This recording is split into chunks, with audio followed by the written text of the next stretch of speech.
Well, welcome to TGCA's Everyday Conversations, conversations about life and faith during COVID-19.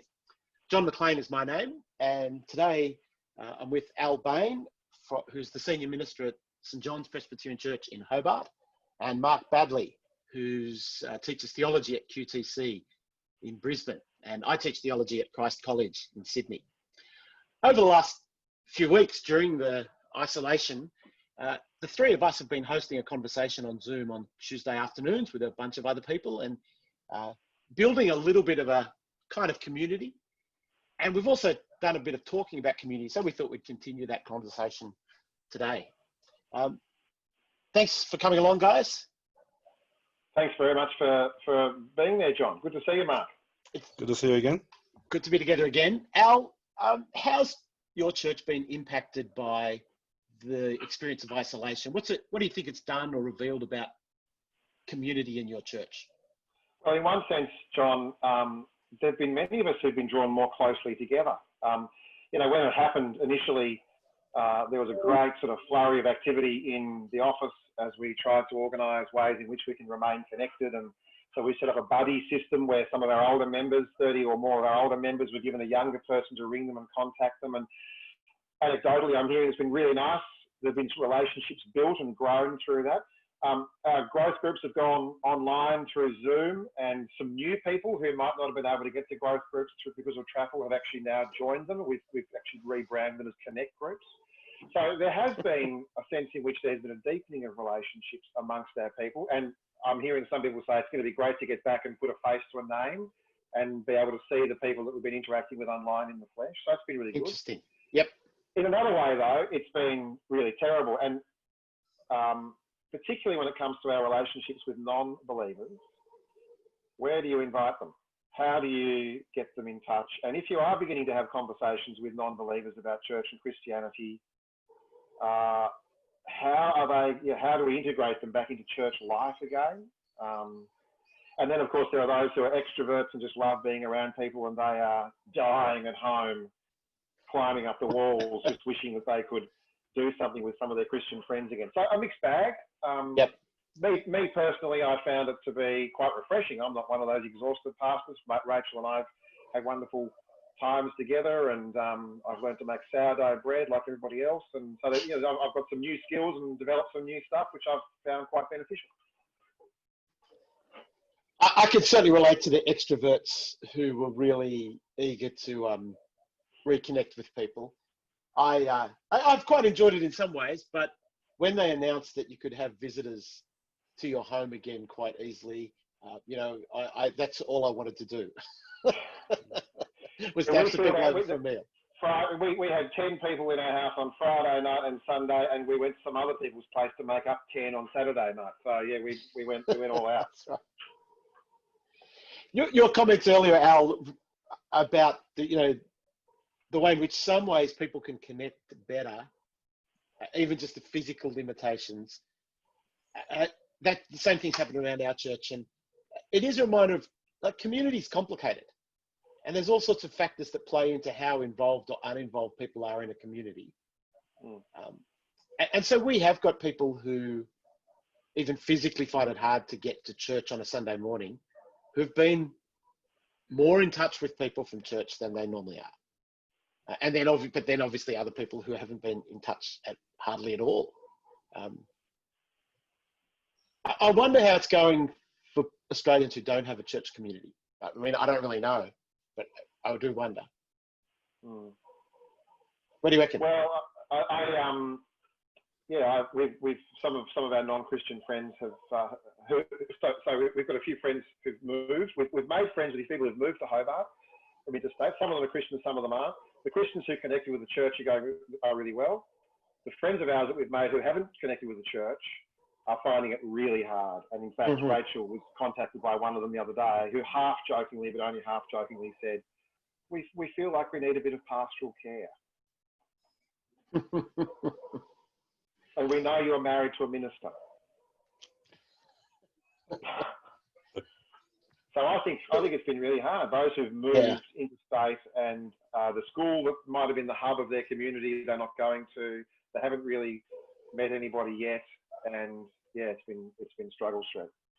And the figures do say that Australians report a fair bit of loneliness. Even at the best of times. Exactly. Yeah. Yeah. Yeah. There's a lot of statistics to show that Australians, whatever loneliness means, we are suffering from it at a high level. Yeah. One figure I saw recently was, I'll get the figure wrong, but something like 50% of Australians say they don't even have anybody they can tell that they're lonely. Mm. It's not just, they don't have anyone they can share the lone, kind of reach out to about their loneliness. It might have been 30%. But anyway, it was a high figure. Let me tell you about the fear I have, and I reckon Mark would be helpful to hear about this. The fear I have is that humanity really does have a longing for connection, that the Christians are finding it really convenient to be able to not have to devote 3 hours on a Sunday to being at church. And so this online community and connection that they're at every time and are always going to may end up being enough for them. And so they can say they're part of a church community, but they're not really investing very much in it. Yeah, my hunch is that would be more a problem if they were going to shut us down for another 6 to 9 months. That was my fear with some of the original things. If we had run with complete shutdown for 12 months, I think it could have had a very nasty long-term effect. People would just be so habituated. Yeah. To some degree, I think the practices you do shape you irrespective of your convictions. Yep. But I think this one's been short enough that I suspect we'll actually get a rebound. I think there's been just enough of it that while even those who've appreciated it, when they finally get the chance to go back into church again, I think there may be an uptick in enthusiasm. I'm not sure that will necessarily make for greater communities, but I think there may be a little bit more engagement for all except the people on the outside. Those kind of floating group, I think we may lose some in that space. What do you think the community was like, Mark, that we left to go into COVID and that we're going to be thinking about returning to? Honestly, my own take is I think very few churches, I'm going to put it, I'll go back a step. I think most of our churches are fantastic communities relative to the Australian average. I think when you compare us to churches in parts of the world where it's tough to be Christians, there's almost no community at all. So it's a little bit relative. If you compare us to our secular fellow Aussies, I think we're doing great. If you compare us to what Christians are like in more contexts where the existing society has far more communal life and it's tough to be a Christian, I think it's very thin. And so, yeah, I think I am slightly disappointed that people haven't been more negatively affected by not being able to get to church than they have been. If church was as significant a factor in people's spiritual health as it should be, there should be just a little bit more distress. I don't want a lot of distress, but a little bit more distress than I think we've had. Yeah, I made a decision with our live stream to go deliberately low tech. I don't want people thinking, gee, it's so good, I don't even need to be there. Right. So we've got a pretty low tech Sunday experience. And, just watching it, you feel like this is not like the real thing. So the camera's a long way away. There's no auto cue. It's the same music stand and microphone that I'd normally be on. But still, I hear some people say, oh, I think when the winters in Hobart get a bit too cold, I think if you just keep the live stream going, we might just stay at home. At which point I think, right, that's it. Yep. Pull the plug out. We're not going to have this anymore. I know that we're going to miss out on some people perhaps who've been connecting who wouldn't have normally gone to church. But if some of our own people are saying we might just stay at home when it's cold, right, that's it. Game over. Yeah. I think Aussies find it very difficult to do community in any substantial kind of way. And so a little is a lot for Aussies. Why though? Because the statistics show that we are desperately lonely and we need community. And, ontologically, we can't really survive without community. So why is it that we find it so hard when we need it? Yeah, so my take on that is twofold. I think we have got a stronger commitment to being able to have control over our relationships. And part of the only kind of relationships that really significantly make a difference to you and undercut loneliness, I think, are ones that to some degree you can't control. Yeah. They're just givens. But I think the other factor, and we didn't actually get to this when we had our conversations on this with our Tuesday afternoon thing, is the worse you get, the worse you get. The more you get, the more you fall out of practice in being able to do community well. You lose a skill set that then is very hard to relearn because you're relearning from scratch. And I think Aussies have become worse and worse at being able to actually do community. Yeah. And so there's a skill set that's missing. And I think the other thing which overlaps with, what you're talking about, I mean, you didn't use the word autonomy, but autonomy is, it's linked with consumerism, that we go into whatever it is we're doing because of what we're going to get out of it. It's going to serve us well. We're just trained. That's our basic cultural stance, is to be consumers. That's what identifies us in our culture. Yeah, well, the introduction of no-fault divorce kind of brought that in even into marriage, which was a complete cultural shift for how people thought of marriage beforehand. And I agree. And that's just kind of the, is it the apex? Anyway, it's an example of something that pervades our culture. And if you think about relationships that way, it's very difficult to produce community. This is where, the book I keep talking about, so I'll mention again, Jake Meador's book, Search for the Common Good. He talks about the importance of membership versus disposable community.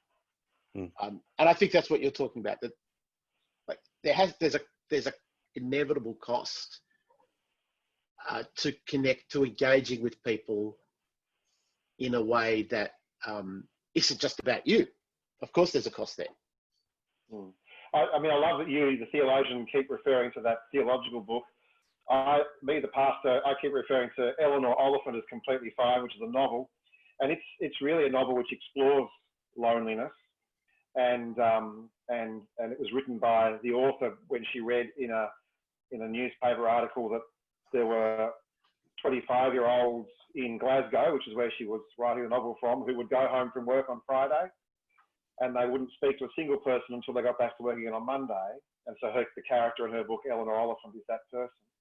She's terribly lonely, dealing with trauma. The wonderful thing about that book, though, is that she comes out of her loneliness and begins to deal and heal from her trauma when she encounters Raymond, who gives her a taste of kindness. And she makes it very hard for him to be kind to her, but he persists in his kindness.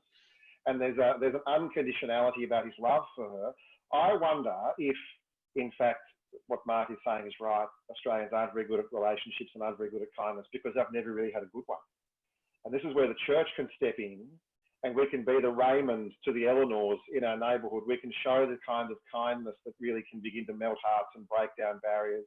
A kindness which actually is an echo of the kindness that God has shown to us in the gospel, that kindness and unconditional love. So maybe if we all in churches just became more Christ-like, both to one another and to the people around us, then we would find communities being built all over the place.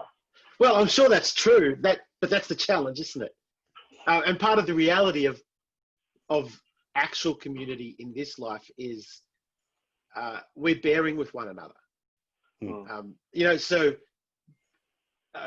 Eleanor and what was his name? I've forgotten his name.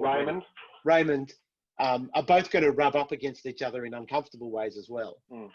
And it's persevering through that. Yeah, I would say if our only hope is that everyone can be as good as Raymond, we are in trouble. Part of what makes a community work is that you're in it even for the people who are not Raymonds, but kind of anti-Raymonds. You're committed even to them. Part of what we've lost is this sense of an obligation and a connection to each other that transcends the personal qualities of the person. I'm just committed to you because I'm committed to you. And it's not just a commitment I take on board. That's just an objective reality.